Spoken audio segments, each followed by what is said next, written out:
I understand I'm now live, which is kind of an interesting thought. Anyway, welcome. Welcome to what is now the first meeting that we've been able to have, that is that the board has been able to have with residents face-to-face in 2 years. During my presidency, it did not happen. So I am delighted that as I go out the door, I have a chance to come in the door and say hello to everybody. Welcome. We're glad you're here and glad also for all the people who are taking part by listening and watching wherever they are. I have the wonderful privilege to exercise a peaceful transfer of power to our incoming president, Mr. Michael Meehan. And Mike, will you accept the gavel, please?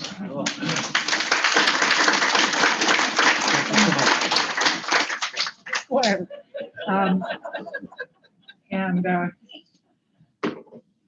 I also have the privilege of saying goodbye to 2 of our former trustees. I'm now a former trustee. Notice that I have my resident name badge on today. I went upstairs after the corporate board meeting, took off my president of the board name tag. I haven't destroyed it, not going to do that, and put on, I'm now just a member of the community.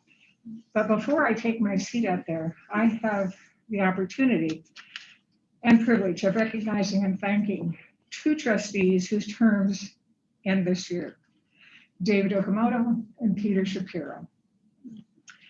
Since the board has not had this opportunity during the 2 pandemic years to come and introduce ourselves to you in person, I want to tell you a little about David, about his interests, experience, and the wonderful skills he has brought and shared with the board for 9 years. Over a 40-year career, he was an advocate, administrator, and policy analyst in human services. He led United Way's efforts in volunteerism, in public policy, and overall support for the community safety net. He served as sponsor for the Area Agency on Aging for more than 15 years, and he was on the founding board of the Asian Counseling and Referral Service. We have had the great good fortune of his active, sagacious service as trustee of Horizon House for 9 years, 3 consecutive 3-year terms, which is the maximum allowed. He served on and chaired the Features Committee, was chair of the Village Subcommittee, chaired the Diversity Committee, and most recently co-chaired the Community Relations Diversity Committee with a new trustee, Jim Yerby, a committee which includes 7 residents and which attained the signal achievement of proposing and gaining board approval for a new policy on diversity, equity, and inclusion. Thank you, David. With our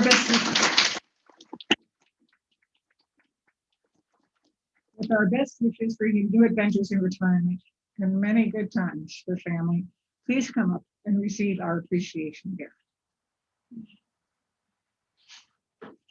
In here is an engraved new crystal house, a gift certificate for the 5th Avenue Theater, and a gift certificate for the Capitol Grill. Congratulations and thank you. Thank you.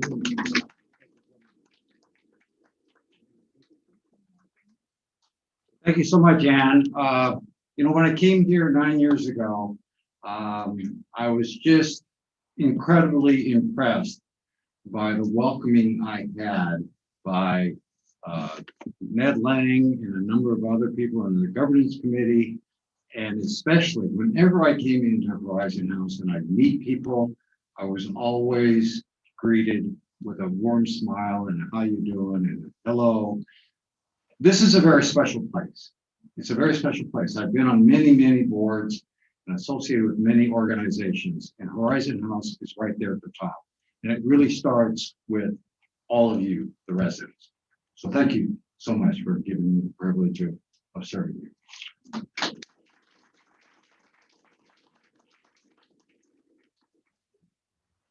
The next trustee who is leaving, or more accurately, left the board on December 31st, is our own Peter Shapiro, immediate past president of the Residents Council, and I don't believe he's in the room. I've not seen him. Okay. Given how well he is known to the resident community, I will forego a more fulsome introduction to him at this time. Peter picked up the reins of this 2-year trusteeship with energy and dedication. He gave the board security in knowing that in his participation, he would reflect the residents' interests and points of view. In doing so, he continued a tradition encoded in the bylaws of the Board of Trustees, assuring that the president of the Residents' Council has a seat on the board, and which specifies that up to 1/3 of the board will be resident trustees. Peter will be adding his voice and experience to a total of 15 current residents of Horizon House who have served as trustees in the past, 12 of whom were either presidents of the board or presidents of the Residents' Council. Thank you, Peter, for your service on the board. We wish you well as you pursue your many interests within and beyond the Horizon House community. And Peter, please stop by Beth Riese's office to pick up your gifts. They'll be waiting for you. And let's give him a big round of applause.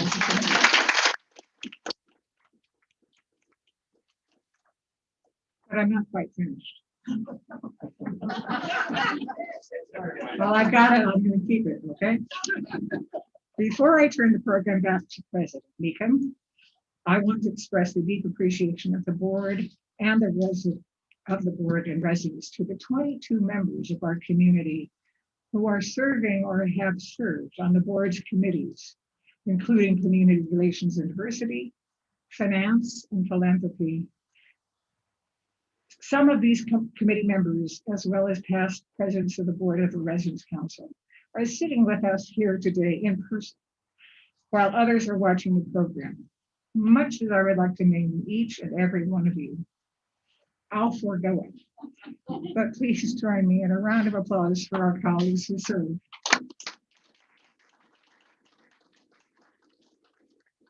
And last, but as important, and this is to all of the board members, my deeply felt and profound gratitude for each and every member of this board. Serving alongside you for the past 9 years has taught me how to connect my ever-growing love for Horizon House with my determination to serve its residents and help to assure the future. Each of you on this board, each one, has encouraged me, educated me, inspired me, and taught me how to work with you. And each of you has brought immeasurable value to this enterprise. Thank you, everyone. And now, Mike, I yield.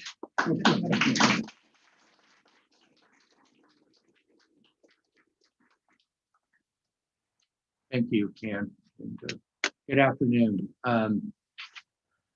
So I have the task of sharing with you a few remarks and thoughts about Anne. And, you know, as I thought about this over the last 2 days, it was like, where do I start, you know, with capturing this wonderful story? In short, Anne has been absolutely a veritable pillar of the Horizon House Board of Trustees. Over the last 9 years, she served in different capacities in officer roles, secretary, vice president, president, and most recently president.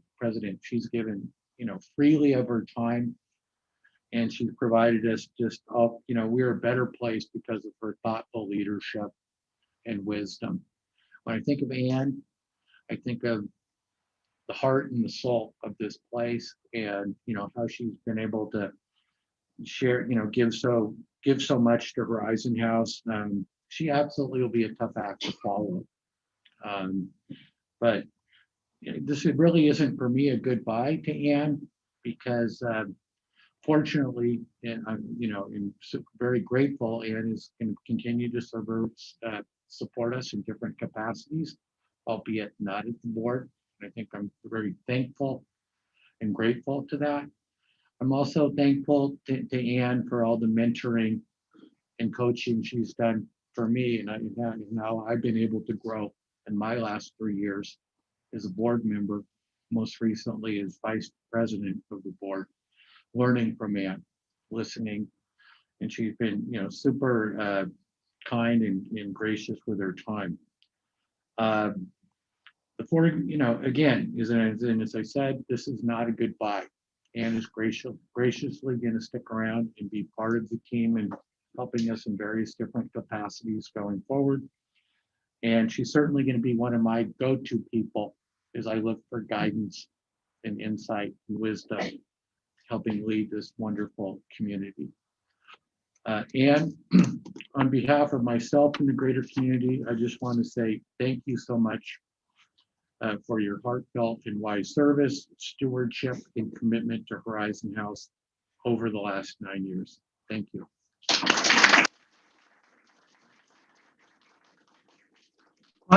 Finally, on behalf of the board, Ann, we have some goodies for you. Okay. I'll start with a nice floral arrangement. In addition, we have an honorary gavel for Ann, which she just gave to me, and she's getting one back right now. Another pyramid for I think her 9th pyramid, commemorating her 9 years of dedicated service.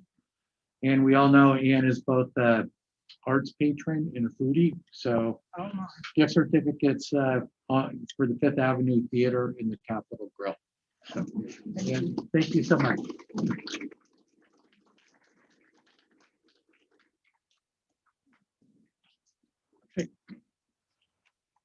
All right, folks, so you have more of Mr. Meekum here. We are moving on to that part of the agenda where we each get to do 2-minute introductions of ourselves, and I'll start and we'll do then we'll go to the rest of the officers and then the remainder of the trustees. So, so again, my name is Mike Meekum.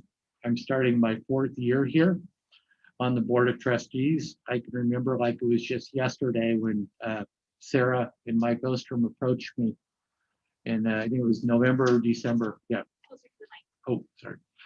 Was in the last part of 2018. I just remember being absolutely humbled and thrilled to be asked ultimately to serve such a wonderful community, an absolute Seattle institution.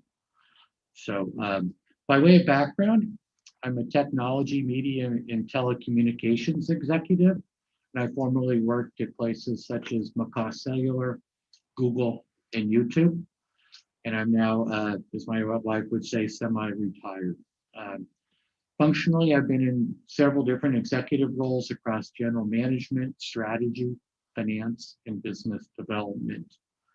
Currently, in addition to the Horizon House, I serve on 2 other boards in town. I'm on the Board of Trustees of the Fulcrum Foundation, just down the block here on First Hill, and I serve on the Innovation Committee for Children, an SEL start company located in Belltown. On the personal side, I grew up in Spokane, and I'm a proud product of Spokane Public Schools.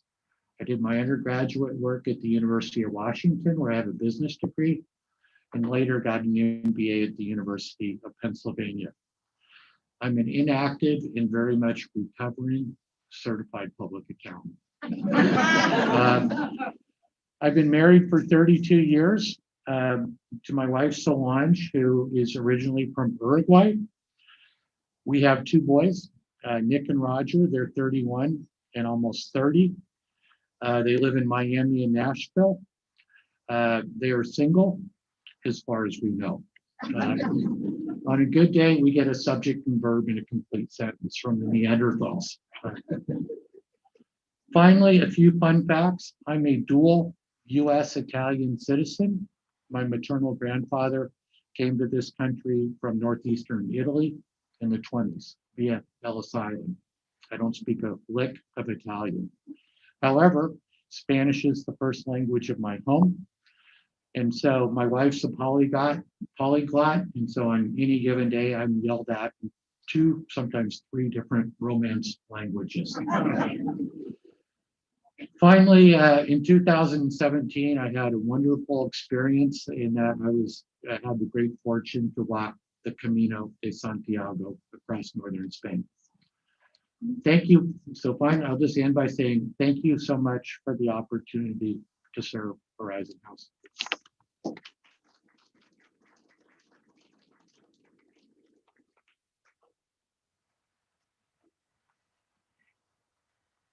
Hi, I'm Alex Tibbetts, and I'm been on the board only a year, so this is my second annual meeting, but obviously my first in person. I'll try to keep it under 2 minutes. I timed Mike, and he was a little over.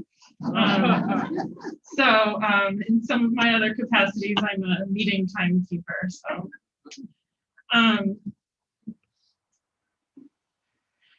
Okay, now it's started. So now I give myself a little extra. I live in the University District on the edge of Ravenna, right off of Ravenna Boulevard. I moved here in '99 after business school to work at Amazon. I stayed about 3.5 years, and then I was at Microsoft for about 9 years, and I've been at Google about 8 years. And a couple of you have asked me like what attracted me to Horizon House. And I think I have a lot of envy of like, I just want to try everything. And one of my friends that I'm really jealous of works on like in Seattle, actually building stuff, building businesses and local businesses. And I feel like when I look at his career, he's really made Seattle better. And I think that's what was interesting to me about this is that not only does Horizon House make Seattle better, but all of you put your energy not only into Horizon House, but out into the community, making the whole city a better place to live. I have 2 children. Eliza is 19. She's at Berkeley studying. She's going to apply to the public health major. And then I have a 14-year-old who just started at the Northwest School that's here on Capitol Hill. And I'm relieved that they've made it through COVID so far with like pretty good mental health, and just so grateful that they seem happy because it's been so difficult for kids at that age and really everybody of all ages. And what else do I want to tell you about? I'm originally from the East Coast. I grew up in Massachusetts, and I went to public school till about 6th grade, but I was scholarship recipient at some fancy private schools the rest of my life after 6th grade. So I really have like appreciated being in lots of different environments and really appreciate kind of being in environments where no task is above or beneath me. And I really like any job I would love to try, like jobs with my hands or heady jobs. And I've sort of fantasized like of asking Mike, like, could I come, I hear that there's a hard time hiring people. Like, can I help with cleaning, cooking? Like, what can I do here to really see how the place operates and to get to know everybody? So thank you so much for having me. And I look forward to getting to know all of you better.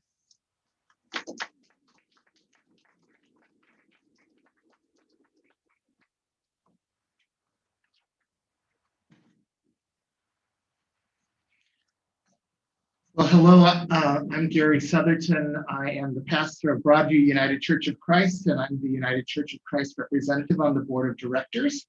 I started my board term in the year 1 BC, and I've served on the board for 3 years, and I'm delighted to be a part of this community. It seems like, Alex, I think you need to make sure that you time me because I'm a preacher.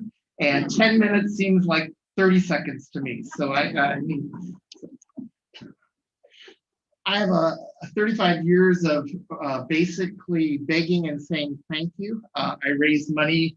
I've been a pastor, executive director for a nonprofit. I spent most of my career in nonprofit work, and I'm just delighted to be a part of this board of directors and part of this community.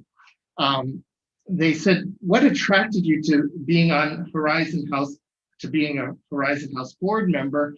And it basically, I was asked by the conference minister to be on the board. And so I said yes.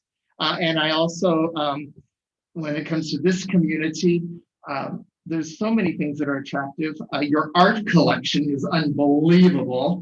The resident-driven culture, people are invested here. I've gone to a lot of different senior facilities, nursing homes, hospitals, and I think what attracts me most to this community is the buzz of vitality and life. And I'm also attracted to the great stewardship of the last 61 years that this community has shown. It always looks about taking care of the present, but it also looks to taking care of the future. And it has a wonderful legacy. And it's so important that this legacy continues, and I'm grateful to be a part of it. I started as a board member, and then all of a sudden, today I was elected board secretary. So I have no higher ambitions, Mike, than board secretary, just so that you know.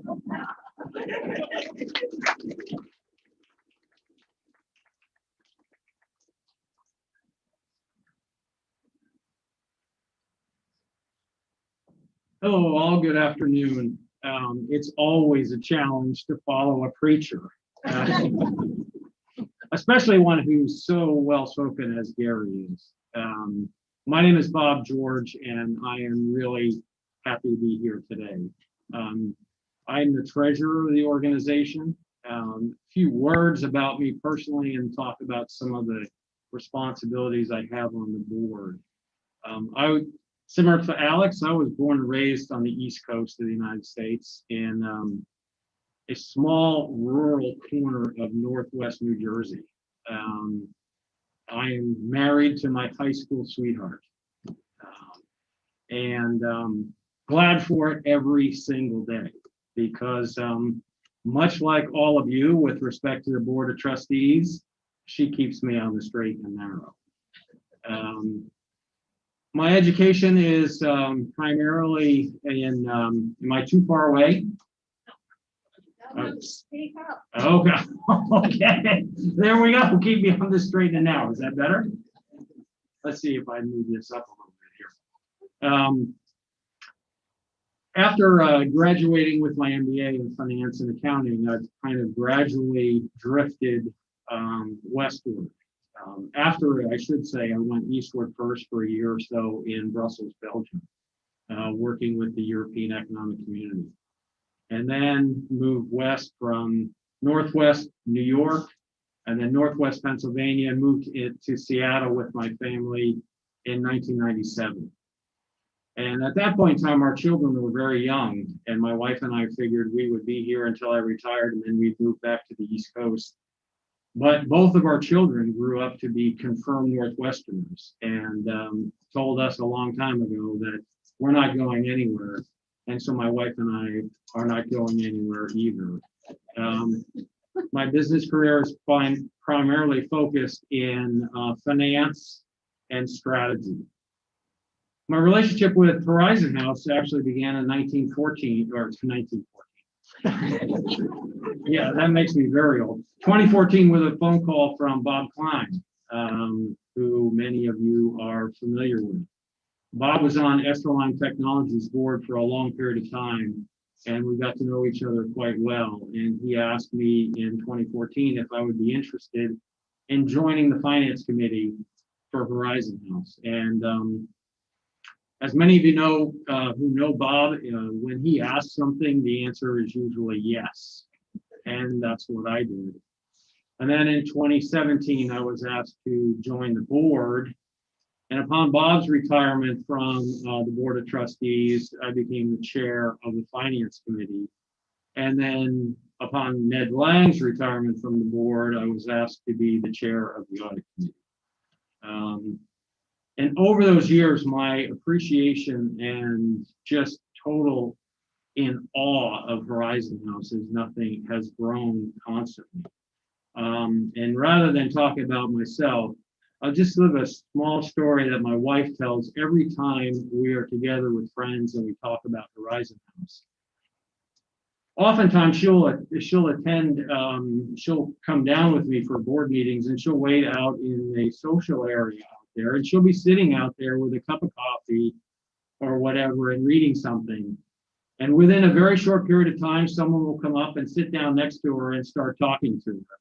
And then a few minutes later, someone else will come. And by the time the meeting's over, she's surrounded with 6 or 7 or 8 or 9 or 10 residents, and they're just having a good old time. And that to me is the spirit of Horizon House, and it's what truly sets it up to be unique. And I'm really privileged to be able to work on the board and help to keep that continuity going. Thank you.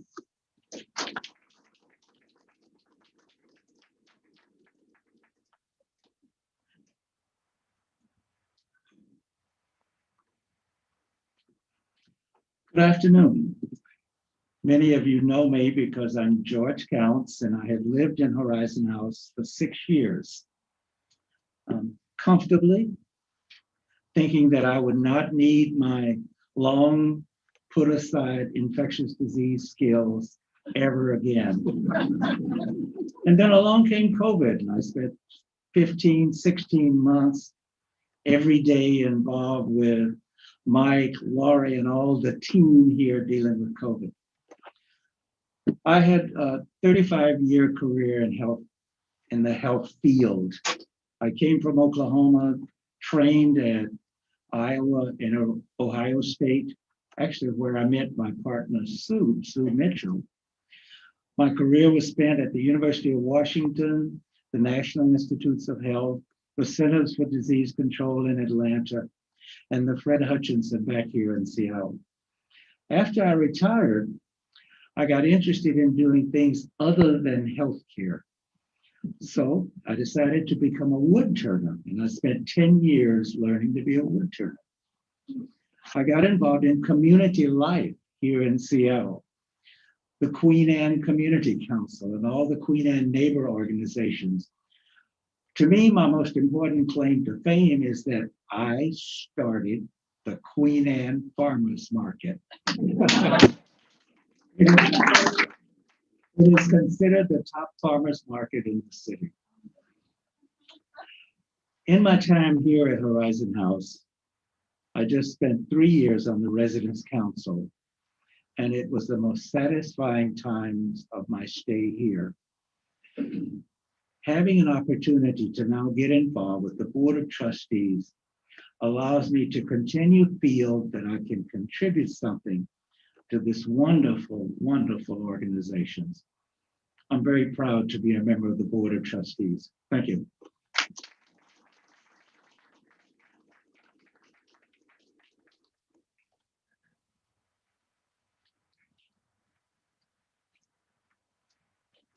Thank you, George.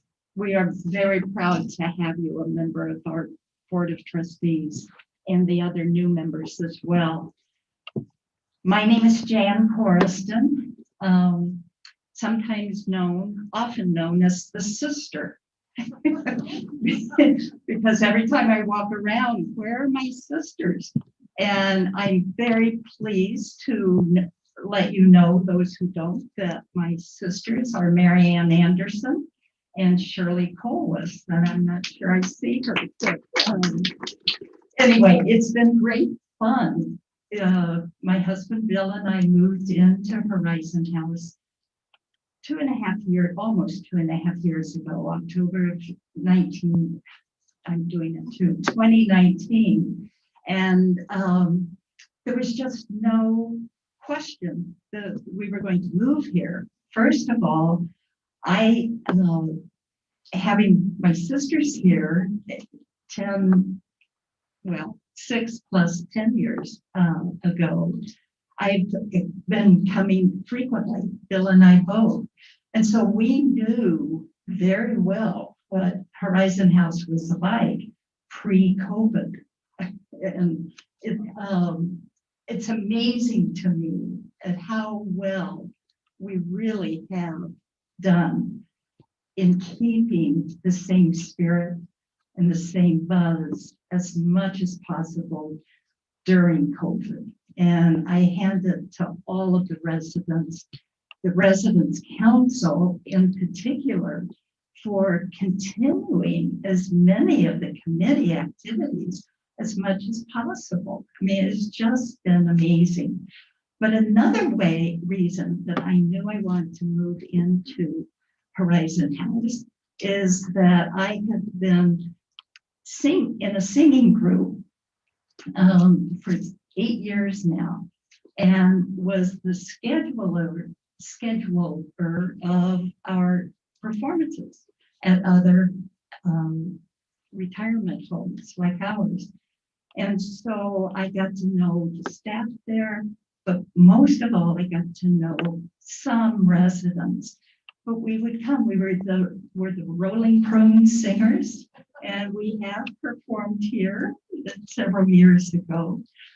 But there is just no comparison to performing in front of groups. And I don't mean it as a negative to the residents of these other places, but this place is alive, and we all know it. And you all are alive, regardless of age and bodily condition.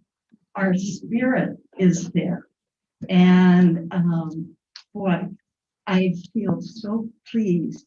And Bill and I are so proud to now be living among you. Just got off on a rant, didn't I? Sorry. But this is my second year on the board. And I must say, last year, when Ann asked to have coffee with me, I had no idea that this was a possibility. And I just was very humbled and very proud to have been asked to serve on the board. And I've never regretted it. I serve on the Philanthropy, and it's fun being on the Philanthropy Committee with Gary, and also the Community Relations and Diversity Committee.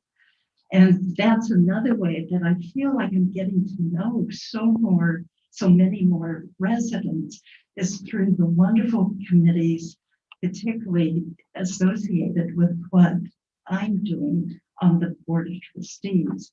So, Residents Council, thank you, thank you. My background, I started out as a speech pathologist and did that for about 11 years. Bill and I had gone to Connecticut to live for a short time, well, for 10 years. And I loved my work as a speech pathologist. But when we came back to Seattle, it was time to try something different. And particularly, I love the performing arts. And so I wanted to be involved in some way, and went into public relations for 3 years. And that was followed quickly with going into development or fundraising. Started out at the University of Washington, group health, and then I retired from Children's Hospital. So all 22 years were involved with health and health sciences. And of course, my first career was involved in health. So here I get to be involved with health and serving and trying to help. Thank you all.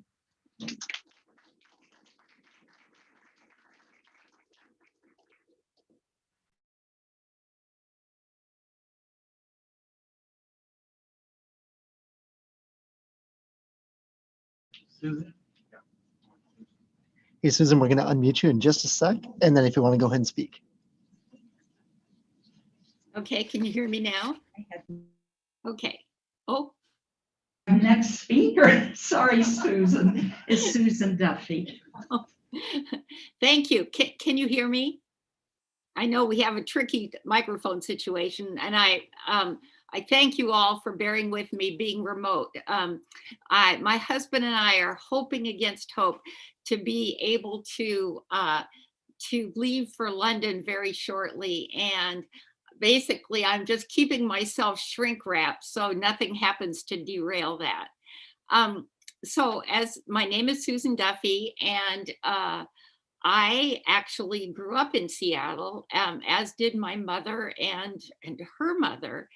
And I grew up in West Seattle and went east to college in Manhattan at Columbia, Barnard College, the Women's College of Columbia.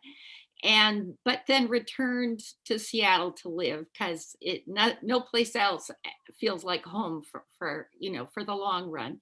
My husband and I have been married for 40 years, and we have 3 grown daughters and 4 grandchildren. And I feel so privileged to have been on the Horizon House board for 10 years now. Now you may be scratching your head because you've been told by a lot of people that 9 years is the maximum.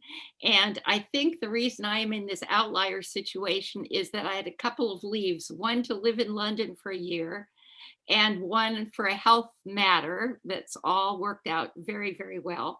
So I guess now that Anne's going off the board, I will really be the old timer. I was attracted to Horizon House because of its unbelievably, you grow up knowing that it's here and it has this incredibly stellar reputation. And I had a lot of personal connections to it. My grandmother lived at Horizon House until she was 100. My aunt Phyllis Lamprey, who a number of you know, lived here for a long time, and many other connections. My father-in-law was roommates at Yale Divinity School with Paul Pruitt, and many of you know Mary Margaret and knew Paul. Just many connections like that. Lundy Fordyce is one of my parents' oldest friends. So I've always known about that place and assumed that someday, if I'm fortunate enough, that I will live there myself. My professional life was I was a lawyer, and I practiced for about 35 years, I guess, at Davis Wright Tremaine, from which I am happily retired now. But Mike suggested that we tell a fun fact about ourselves, and I guess my fun fact for you is that I had never intended to be a lawyer. In no way. It would have been the farthest thing from my young mind. I intended to be a ballet dancer, which is why I ended up going to college in New York so that I could also study ballet. And but that ambition was derailed, unfortunately, by 2 things. One of them physical, that I just got too tall. And in those days, ballerinas were all of a certain size. Luckily, that's changed quite a bit. And the other thing is that I discovered boys, and that kind of led me to not be that interested in spending all my time doing ballet dancing. So it's been a privilege to get to know so many of you over this time, and I have 1 more year to serve, and I'm really looking forward to it. So thank you very much, and I hope to see you next year in person.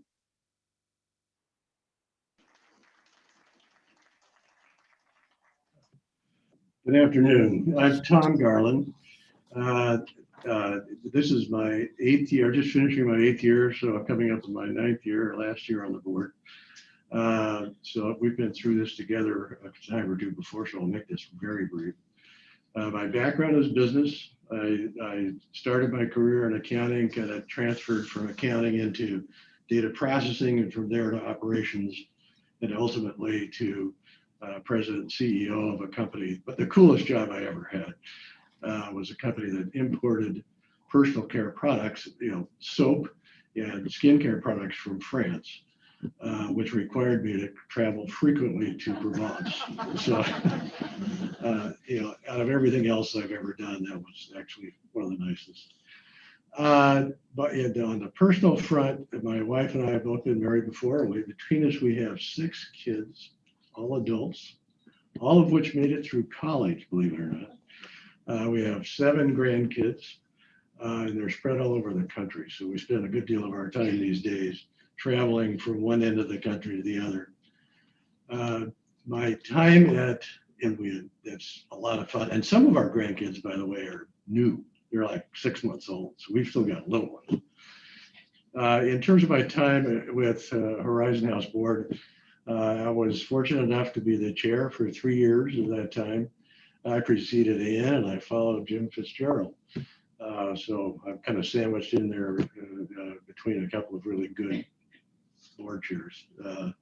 And I've really enjoyed my time here, and it's been a real privilege to work with you all and be a part of this organization. So thank you.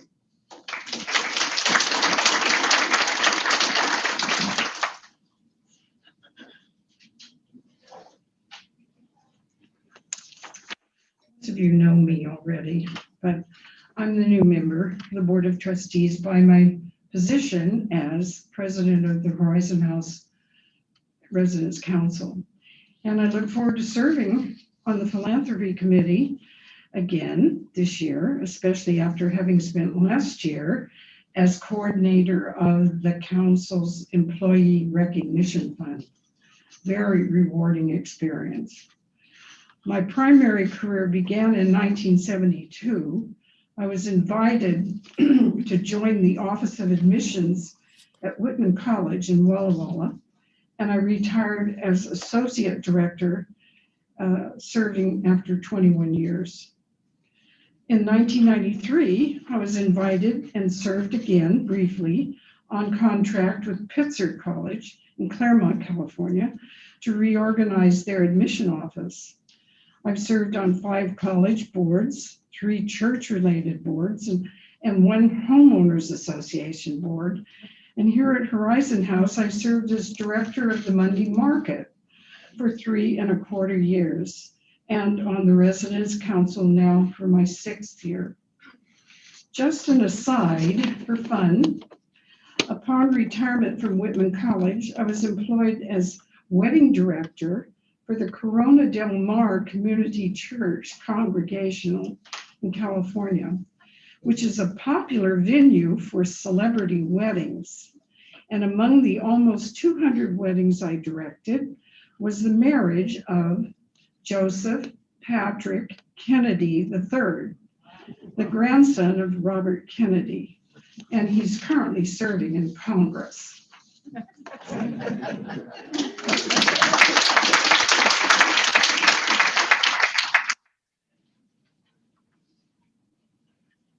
Hard to top that, Elizabeth.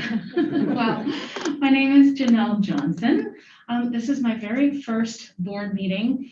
It's a pleasure to see all of your lovely faces, or half of your faces at least, and to be among this distinguished board. I was raised right down the street in Kent, went to Kent Ridge High School, where I got my first experience in community service as a Key Club kid. I was president of our Japanese club and did lots of things and have enjoyed serving on boards my whole life, really. I went to University of Washington, and from there moved on to Japan. I lived in Yokohama for a year, so I guess that's my fun fact. I also spent some time there as a high school student, an exchange student in Kyoto, and moved back to Seattle after living in various places on the East Coast, in Yuma, Arizona, where I wish I was right now in the warm sunshine. But in my 17-year career, I have served in almost every seat at the charitable giving table, from board president to director. I ran a small community foundation. I worked for Seattle Opera, some of you may have heard of it. Village theater, building programs to help people understand their legacy passions and how to connect with the missions that they care most deeply about. A very dear friend of mine by the name of Dale Paschel served on the Horizon House board many years ago and introduced me to Mike, which is how I came to the table. And it's just been a delight to get to know the board members, this community. It was mentioned earlier just how fabulous the art is, how warm the community is here, the residents. I was just filled with warmth in my initial visit before the holidays. And after meeting with Mike and others on the board, I said, this is really where I want to be and where I would love to give back, and align my kind of professional background with how I might support this community. I am currently a philanthropic advisor working with a small boutique firm here in Seattle called Phyla Engaged Giving. We're a team of five ladies, and we work with high net worth philanthropists to help bring joy and meaning and purpose to their giving. We bring their families to the table and make it a full family engagement. And I look forward to contributing to this community. I will mention too, I forgot, I do have 2 kids, since other people mentioned their children. I have a 20-year-old son who lives in Minneapolis and plays soccer.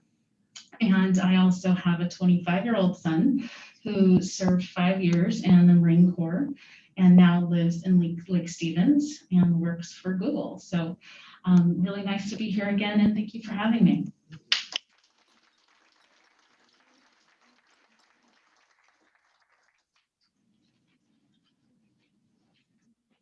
Good afternoon. I am Yukio Morikubo, and I'm brand new to the board as well. I joined Janelle and George in joining the board, an esteemed group. I was introduced to Horizon House originally by a friend, Mike Meekum, who called me and said, hey, I'm on the board of this amazing place, and I want you to consider being on the board. And so I then had a meeting with Anne and Susan and Mike. And there was something very genuine and very authentic in how they spoke about Horizon House, and I was very impressed. So it's for that reason that I'm here. I really do want to be helpful to Horizon House, to do what I can to advance this community. It seems that COVID and the increase of the globalization of the world today just emphasizes for me the importance of community and feeling like you belong.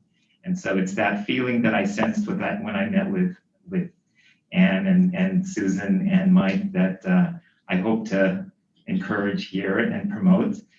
My background, I am a lawyer, but like Mike, a recovering CPA.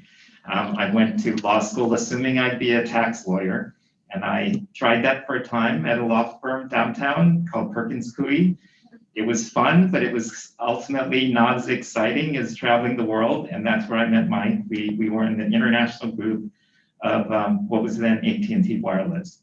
And so we traveled the world and did all kinds of crazy things, but it was a lot of fun. And that's where we forged our, our friendship. Since then, I have been general counsel of a few public companies, and I'm currently at a company called Impinj. It's a very high-tech, very engineering-centric company. And so this is a nice opportunity to reconnect with the human side of how we live and what we do and why we do what we do. I have 2 kids. My daughter is a brand new attorney. She's practicing in New York. And my son is with the Allen Institute doing some research in, I can't even remember what the field is because I don't know, I don't understand it at all. It's genomics and bioinformatics. Don't ask me what that is. And really the why, I've told you a little bit about the why. I have served on nonprofit organization boards before. I'm a former president of the Seattle Buddhist Church, and I don't know if you know about the Seattle Buddhist Church, but it's been here for over a century, and it is in the Central District. We have family here, and family here who were interned at Minidoka and who returned to Seattle, and Seattle is their adopted home. It is mine. I didn't say I'm originally from Hawaii, but I've now lived in Seattle longer than I ever lived anywhere else, including Hawaii. And it is home for me, and it's important to me that the community survive and thrive. And one other thing I'd say is it's always fun working with a group of smart, authentic people. I would say the board is full of smart, authentic people, as I know you are as residents. So thank you for the privilege of working on this board and helping Horizon House.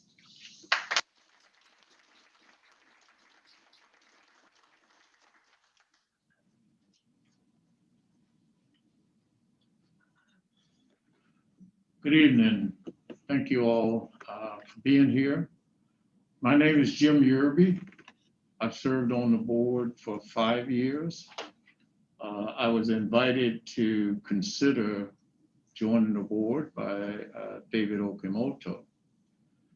And I've served on a lot of boards in my time since I first graduated from college, I started serving on community boards. And I didn't know what to think at the time. And so I said I would consider coming to talk to people at Horizon House. And I did. And from that very first meeting with the Governance Committee, I knew, is that better?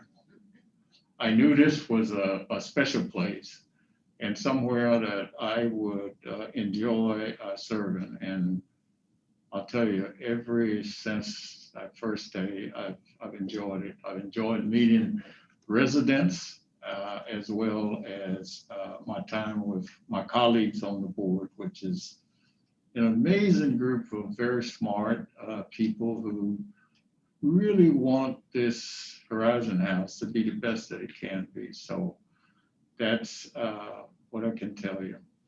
On a personal note, I've lived in Seattle for most of my life, migrated from Louisiana as a young person, attended Seattle University with a bachelor's degree in business administration. Went on to the University of Puget Sound and got my graduate degree there. I have two adult children. My wife and I have two adult children. My son lives in Plano, Texas. We enjoy going down, especially over the holidays when it was 80 degrees on Christmas and it was snow here in Seattle. But I feel like I just feel welcome here. Just walking around in the lobby and people I don't know, but I just feel like this is a place where I would love to contribute all that I can do. I serve on two committees, the Governance Committee and the Community Relations and Diversity Committee. I'm a little bit about me. I'm an avid Seahawk fan and also a Mariners fan. Love to do salmon fishing and just enjoy those kind of things. But most of all, I'm grateful for this opportunity to serve on this board and to meet so many of you. And thank you very much for that opportunity.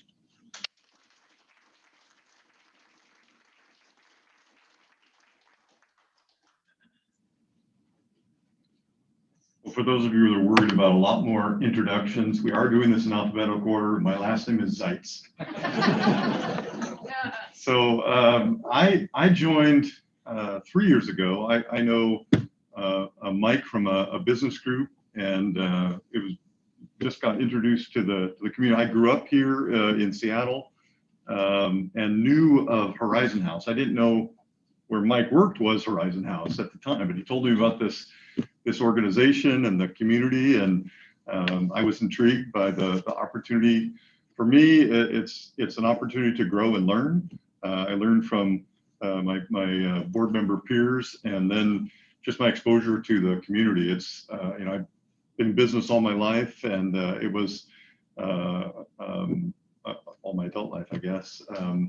It's just a unique opportunity for me to learn more about an organization that's dedicated to its continuity and the betterment of its residents. It's just a wonderful concept, and I wanted to try to be a part of that. So I appreciate that. Like I said, I grew up here in Seattle. My parents are upstairs on the 6th floor. It is kind of ironic, but they had always wanted to go to Horizon House. We have some family friends, the Johnsons and the Strohs, who were here before them, and I guess I didn't tell them that I was going to be a board member here, but they said, "Wait a minute, where are you on the board? We're going to be moving there." So it is. I mean, this is very much a Seattle place, a Seattle institution, and well-known and understood. My little bit more about me. I have 3 adult kids. My son is a doctor in his residency at the CMAR Clinic in Providence in Everett. And my other son is in Issaquah. He's an engineering manager at Boeing. And my daughter, who has some health struggles, lives at home with us. My wife is an elementary school teacher. We can't imagine anywhere else we would want to be. And with our kids settled here, I think this is where we're staying. Thank you so much for the opportunity.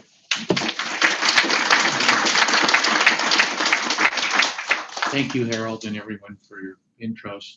At this point, we're going to move into the part of the agenda, and we're going to get some brief committee updates from the different folks that are chairing the audit, finance, community relations, philanthropy, and governance committees.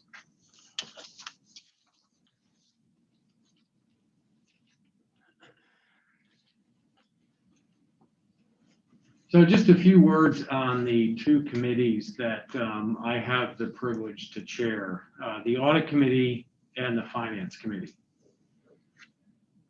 With respect to the Audit Committee, first, I have to give a tremendous amount of thanks and appreciation to Christy Seymour and Marjan Swan for their work in running a phenomenal accounting and finance organization, and the amount of time and effort that they put in and their staff cannot be overstated. They just do a tremendous amount of work and relieves a lot of burden on the committee itself. Our primary role on the Audit Committee is to oversee the relationship between our outside accounting firm, which is Clark Newber, and the accounting group in-house with respect to all of the accounting and the financial statements. Our goal is really to review the process, ask good questions, and continue the strong track record that we have up until this point. The members on the Audit Committee are a nice mix of residents, board members, and external experts. The external experts are all trained CPAs. Jared Daly, Kathy Hasagawa have been on the committee for some period of time, and Gary Posner is a new member on the committee.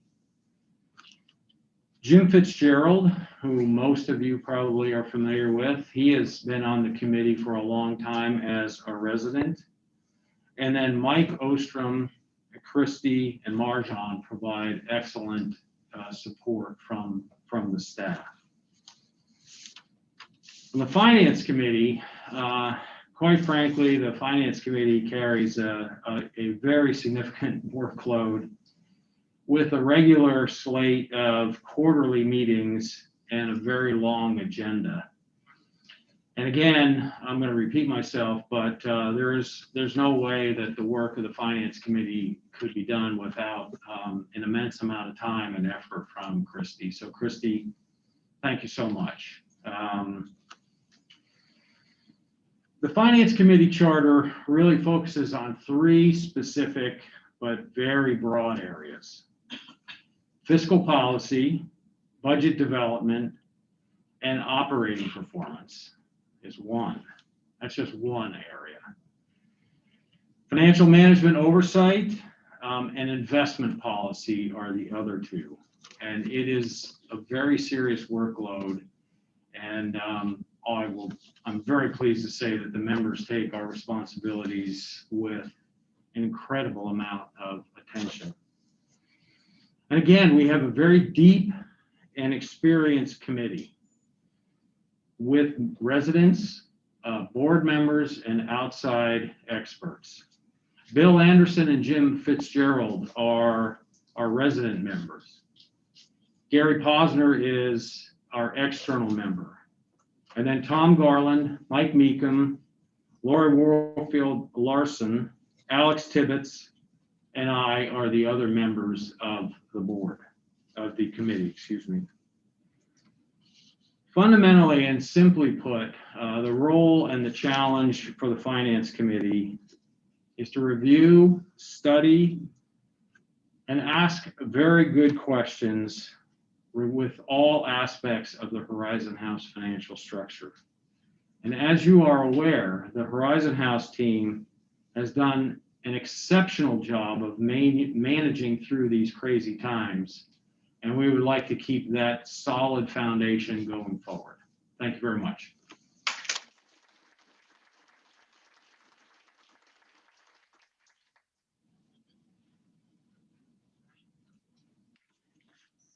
Hello again, I'm Jim Yerby, Chair of the Diversity and the Community Relation and Diversity Committee.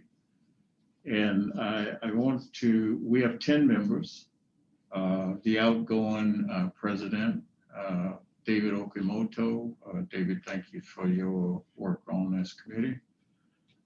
And Ann Brand was really a key member who invited me actually to serve on this committee. So thank you, Ann, for what you do.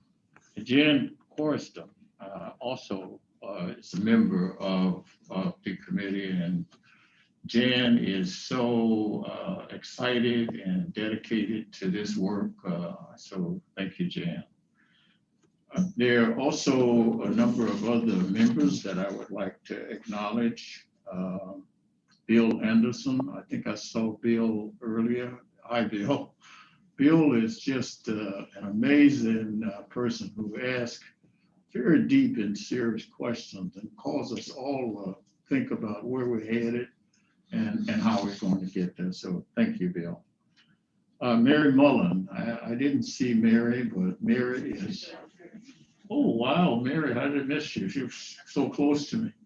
Mary is also energetic and brings a lot of good ideas and also challenges us all to think about what our purpose is and how we carry it out.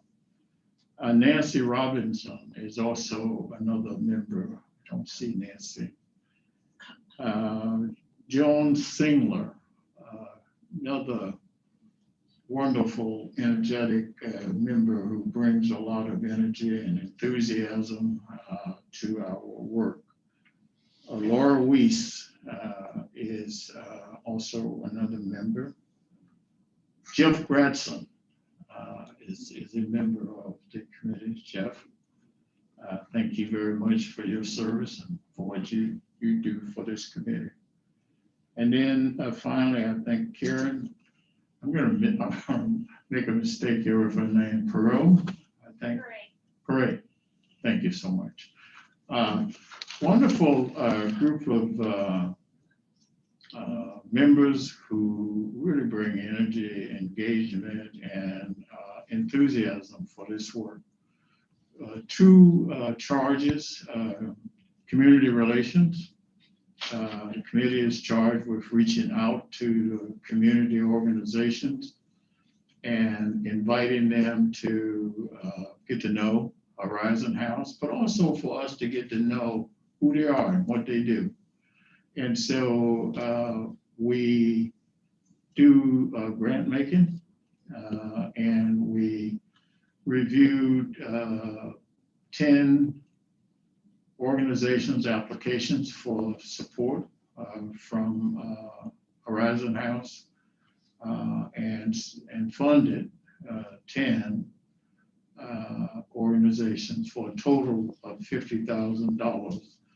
And it's really important when you get to have, let's talk to leaders of different community organizations, find out what they're doing, and but most importantly for them to know Horizon House and what we do here. So I want you to know about that.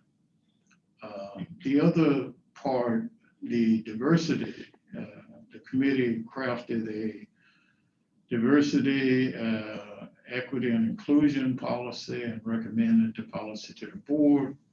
Board approved that policy. So we thank you all for your contributions there. I think that's about what I wanted you to know about the work of the Diversity Committee. No, one important thing. I had the good fortune to be invited to a resident council meeting. And I was just so excited about that because I think the Community Relations and Diversity Committee can work with the resident council on a number of issues and to get to know each other and to support each other in the work that we're trying to do. So one of my highest priorities is to personally get to know resident council members and for them to get to know me and the work of the committee. So all of you resident council members, thank you for your invitation. Thank you for the opportunity to serve, and thank you for the opportunity and the work that we'll be able to do together in the future. Thank you very much.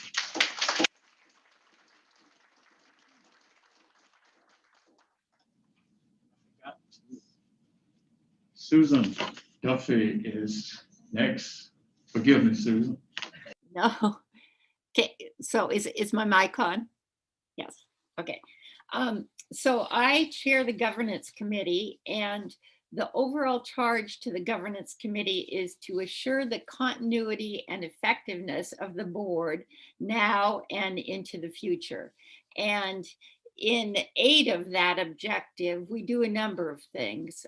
We try to provide leadership to the board on governance best practices. We support individual board member development where we can. We sponsor governance education. As you know, there's a forum generally every year or every other year put on by, in the past few years, it's been Ned Lang and Bill Anderson, kind of a governance ABCs for the residents. We recruit new board members, probably our most important job, but we also do the routine things that have to be done, like periodically reviewing the articles and bylaws, setting up orientation for new board members. We sponsor a lunch every year to maintain connection with the former board presidents and so on. And the members of the committee, you will notice when you hear the members of these various committees, you will notice, I think, what a hardworking board this is. And the board members that work on the governance committee are Alex Tibbetts, Jim Yerby, Harold Zeitz, and Ann Brand. And along with non-trustee member Neil McReynolds, who is kind of our governance guru. And we are very ably supported by Mike Ostrom and by Beth Riese, who is kind of the secret sauce of everything that the board does. I would say that in the last year, our most time-consuming things were conducting our biennial board self-assessment, from which we derive suggestions for the board for how our governance could be improved. And then most importantly, recruiting this incredible new class of trustees that we have: George Counts, Janelle Johnson, and Yukio Morikubo. And we could not be more delighted. We kind of see them as the future of the board. So looking forward for the next year, I think my biggest job will be passing the torch on the governance committee to someone who will succeed me. And I just want to take my last minute to thank Ann Brand. She has been such a partner to us with respect to governance and everything else during her time of service as board chair. And Ann, you will be sorely missed. Thank you.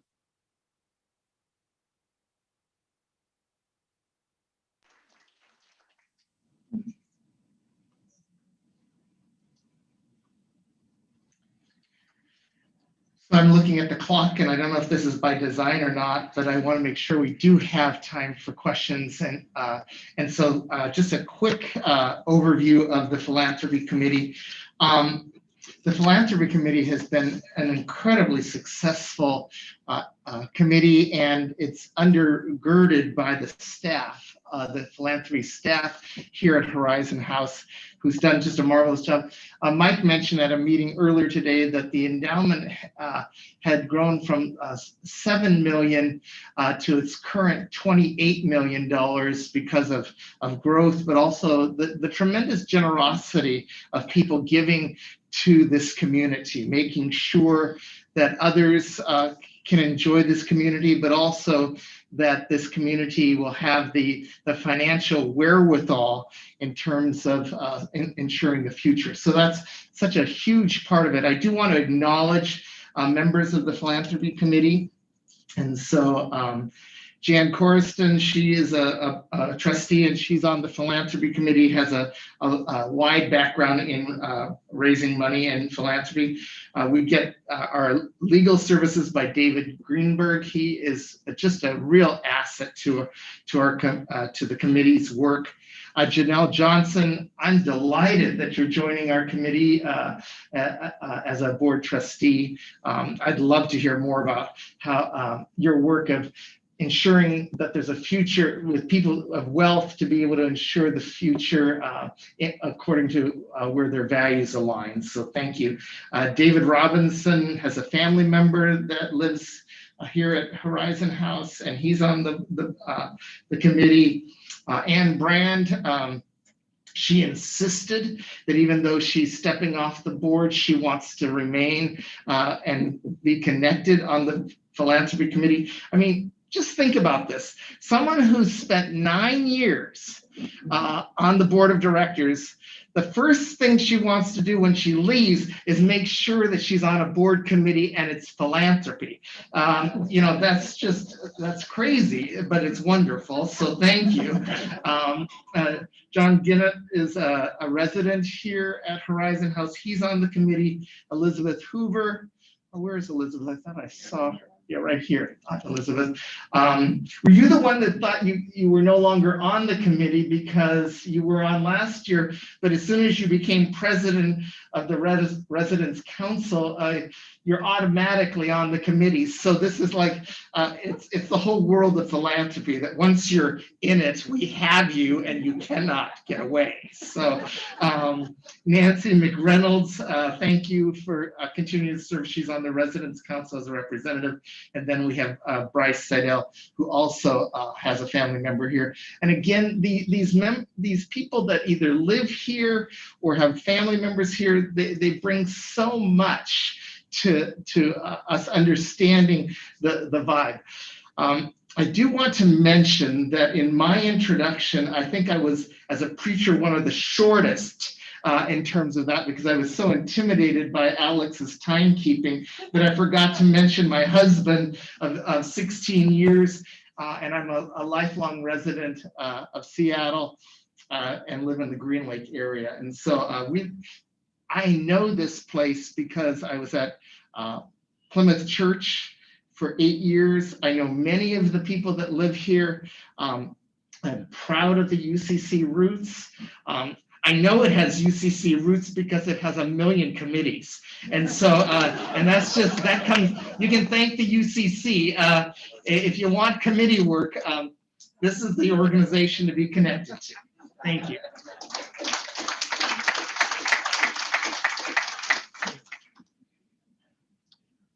Thanks, folks.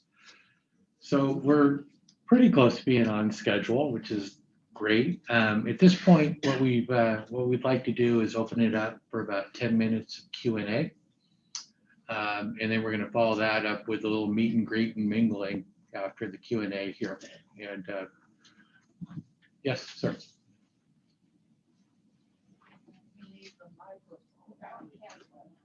Am I on? Yep. Yep.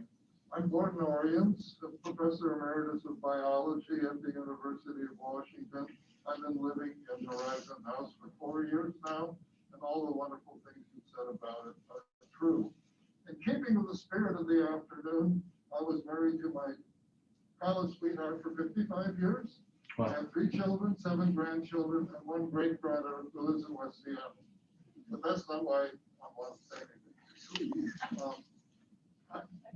Not only am I Gordon, can you put the microphone closer to your mouth, please? Or maybe it's not on. Or is it on?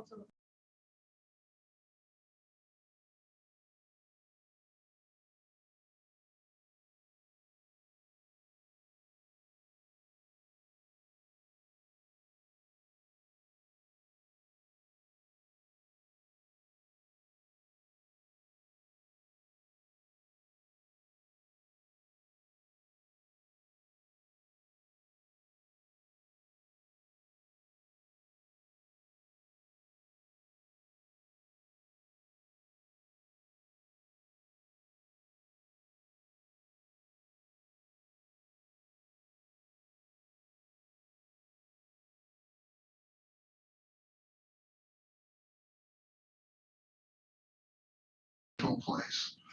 But I'm sad to report, and I want to make sure that the board, even though some of you are members here and you probably know some of this, how important the things are that are happening at this particular time and the very dark clouds on the horizon that many of Horizon House members fear and are worried about.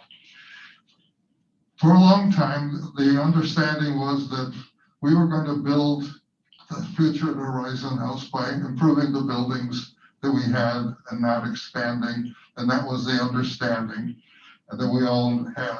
Now, any understanding like that has to be updated and modified in the light of new stuff. The decision has been made now that we will expand Horizon House by building a very large tower on the west campus. The problem with this is two. One, this decision was made without the knowledge of residents. I didn't find out about this until fairly recently, and I've talked to a lot of other people that didn't know about it either, including people that I was certain needed to know about this and ought to know about it. And so this fact that this was done without our knowledge and a violation of that kind of wonderful spirit that we've had here has caused, I can tell you, a lot of damage. The mutterings and the concerns that are expressed around the campus now here are different than anything I've experienced in the 4 years I've lived here. But let's look on to the future as we move down. My understanding is that the decision has been made to build this building and everything that's going to happen with it. This is going to have enormous consequences for people's lives. It may be necessary to do that if it's such a wonderful thing, but the decision as to why it is we have to expand to be viable has never been explained to us, and I think we need to have a clear understanding why it is necessary to cause this sort of extreme damage to people's lives. And moreover, we're told that this is like a 2-year project and they're going to have to move around a short time. I have never heard of a building that has came in on budget and in time, except those that seem to be reported to by Donald Trump, whose financings that are questionable. But this building is going to take much, much longer. It's going to be massively over budget. And the people who are going to be displaced can look forward to displacement, not only for 2 years, but much, much longer. These delays always happen. So I dearly hope that, since some of you are members of the community and a lot of you are close to it, that you understand something about what's going on. I hope that you can come to understand fully the cost in terms of people's lives and the cost in terms of money, which is going to be very, very interesting. The building is supposed to save us and make money in the future by having very expensive apartments, and the income from the building would eventually enable us to welcome and support poorer people that are the blood and of what we want to have here at Horizon House. So my plea to you is, do look carefully at the kind of damage that's already been caused by the decision, which many of us feel was made behind our backs, and to look carefully at the kind of financial and personal damage that will be caused by the people that have to be displaced by this project, and do what you can to reduce as far as possible the inevitable damages that will occur. Thank you.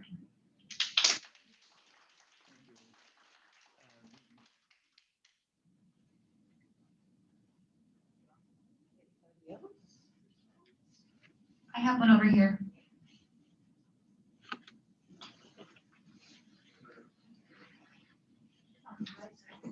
Yes, I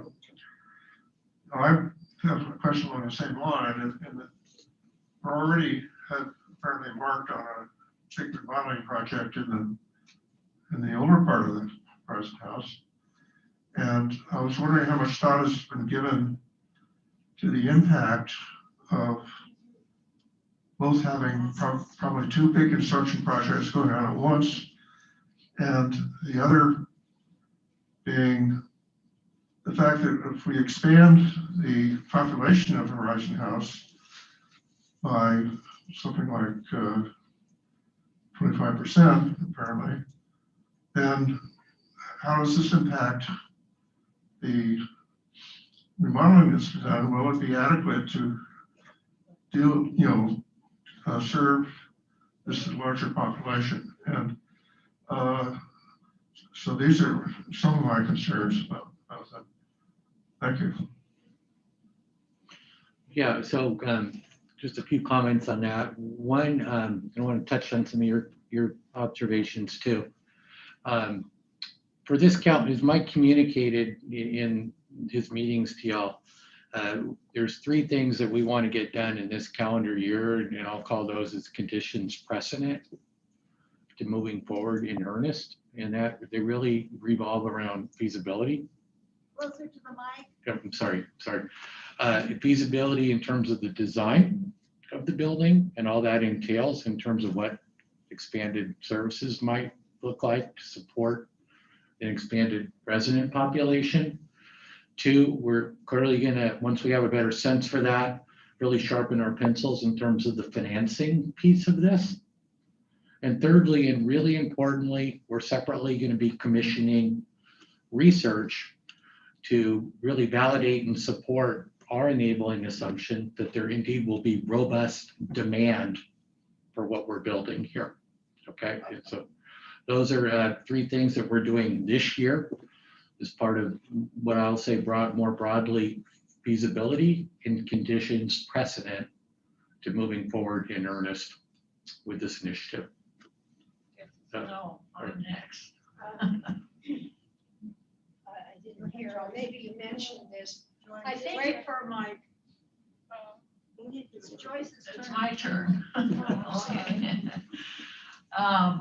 Today I had an appointment at Virginia Mason, and I was talking to the medical technician about Horizon House.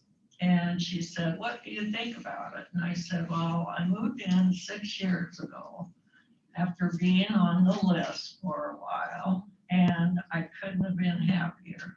I love this place, the people, the philosophy of what we're about. And now I feel that it's just been tarnished. And now I can't recommend Horizon House. I was a real marketing buff, encouraging everybody to get on the list. And I don't think I can recommend wholeheartedly to move in. I'd say be careful.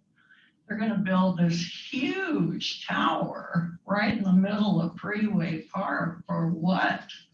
Why do we need to be a big conglomerate like Skyline? I looked there several times and I didn't want any part of it. I looked at Marabella. Horizon House had the spirit, the people, the CEO, Sarah.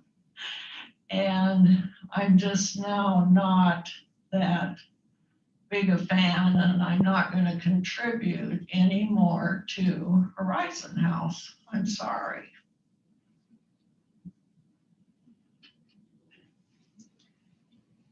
It's obvious from these concerns that we need to hire somebody or do something with an ombudsman that's dealing with the board and the residents on this issues, particularly that resident feelings are taken into account.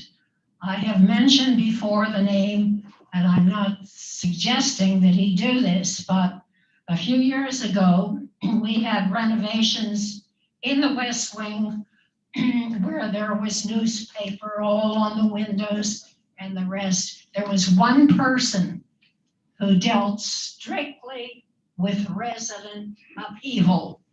That person happened to be Eli, who's on the staff now, but he's in doing other things. But my concern is for the residents and the communication.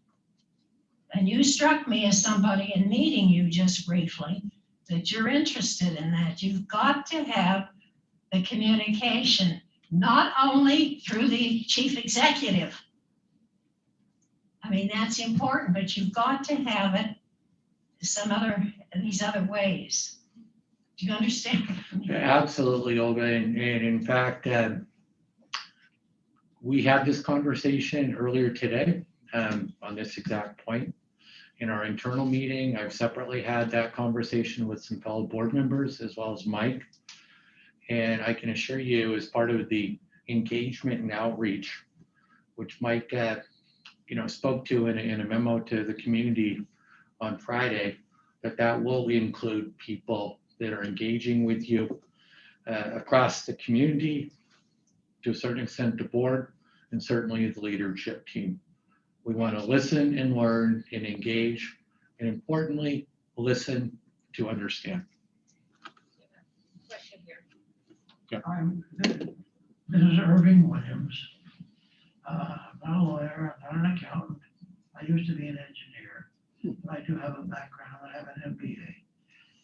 My concern is two. One is the social aspects of the future. I feel that the mix of the population will be radically changed when you have 150 apartments, all of them high cost. We will not have the mix that we have now. That's my primary concern. The other concern I have is I'm also concerned with the future, the financial future of this organization, because it's something that looks like it's going to take a lot of money, and I'm not sure that we'll have the income to take care of it. And I was hoping I could get some sort of cost projections that were used in making the decision. So thank you, great questions. I can tell you that having been a part of the strategic planning process, maintaining socioeconomic diversity, among other flavors of diversity, was absolutely paramount. We would circle back to that pretty much in every meeting over, I don't know, Mike, what was it, 12 months, a 12-month process. So that is paramount in terms of, where do we want to be at the end of the day? In terms of your second question, and vis-a-vis the financing, that is one of the conditions precedent that I spoke to earlier. We want to understand that it's robust and supports what we want to do. In order to really sharpen our pencils and understand that, we need to get through the feasibility and design piece, because that really very much underlies the cost structure.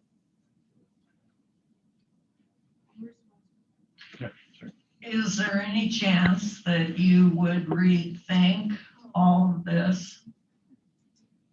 We're going to be so financially in debt for so long before all these new wealthy people start paying rent. Some of the people that are in the West Wing think, well, I've just got to move out. I can't afford to move back into one of these expensive 2-bedroom. I want my small 1-bedroom. And I know you're thinking, well, all these people are gonna die eventually, and that'll all be behind us, and we'll be sitting pretty with wealthy people and big apartments, and we'll be like Skyline. Yeah. Yeah, Ann. I have a mic, Anna coming. Around the other side. Joyce, I appreciate the concern about possibility that the place will be overrun by rich kids moving in. I'm one of the people who moved into North Tower in 2007. And at that time, the people coming into the community represented not 25%, but 33% of the then community here at Horizon House. And I'm sorry. So the people who moved into the North Tower represented a growth of, I think, close to a third of the existing population here. And safe to say there were people who were not happy about thinking that the tower was going to be filled with rich kids, didn't know anything about this community or care about its culture, would more or less corrupt what was here. And I will tell you that my experience, I can't speak for everybody in the North Tower, but I have never heard a contrary point of view, and that is we were welcomed.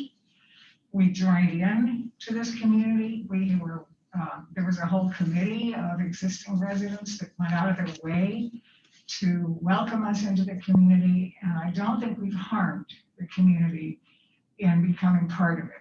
And so there is some experience that this organization has had over the last 61 years of adding new people to the community without sacrificing the values that we all care about. So I appreciate how it feels, I appreciate the concern about we're gonna lose what's special to us and why we came here. And I just wanted to share that experience that I had moving in at the time.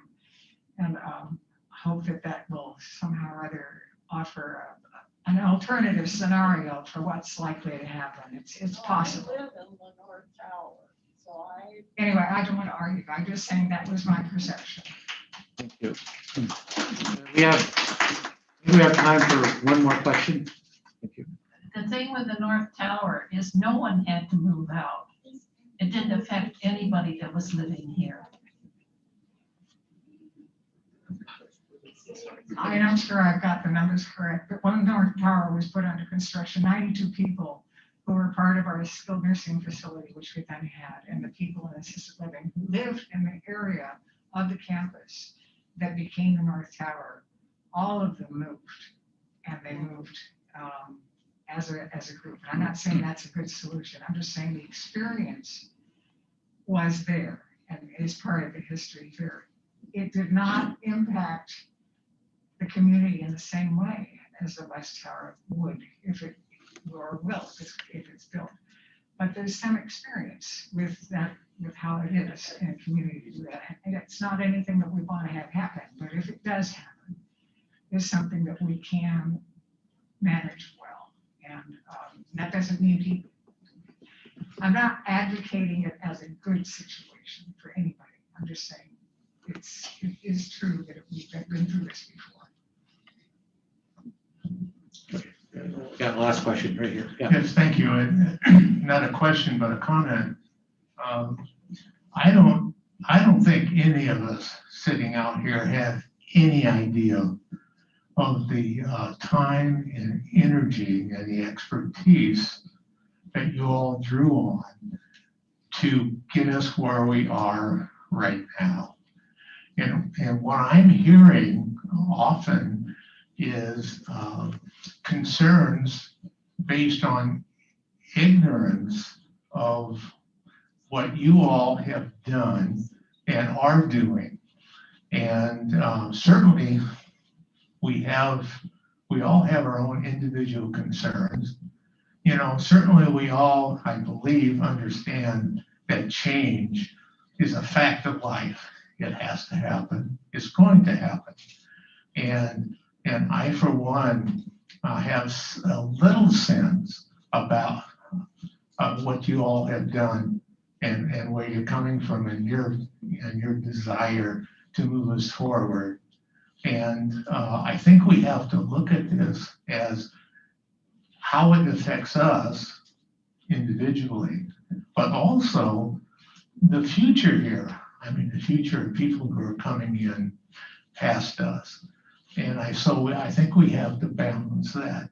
You know, certainly some of us are going to have to give up. And that's just, geez, that's a fact of life. You know, that's what happens. And I think we just have to be open and honest and supportive of what's happening here right now, because I think everyone wants the best, you know, for this organization. And I think a lot of, you know, personally, I think a lot of negativity around this is not helpful. And I think that we have to see, you know, how are we going to work together to really make this work. Thank you. Thank you.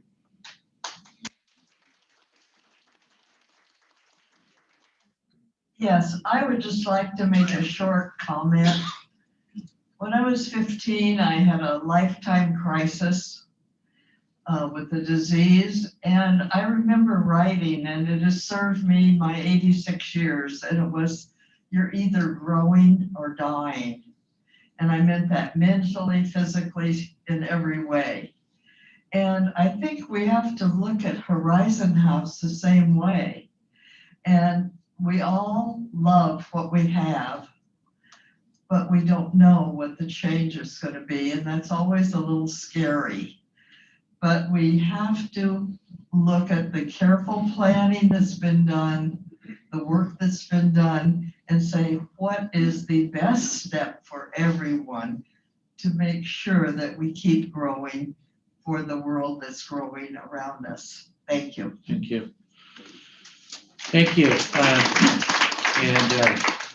Thank you all for the thoughtful, authentic, heartfelt questions. We really appreciate it. Really appreciate it. So with this, folks, this concludes the formal part of the residents meeting. We are going to all hang around for, frankly, what is the highlight, one of the highlights of my work here, and that's the opportunity to meet, greet, and mingle with y'all, which I haven't been able to do since my first annual meeting in 2019. So thank you so much. Look forward to meeting y'all.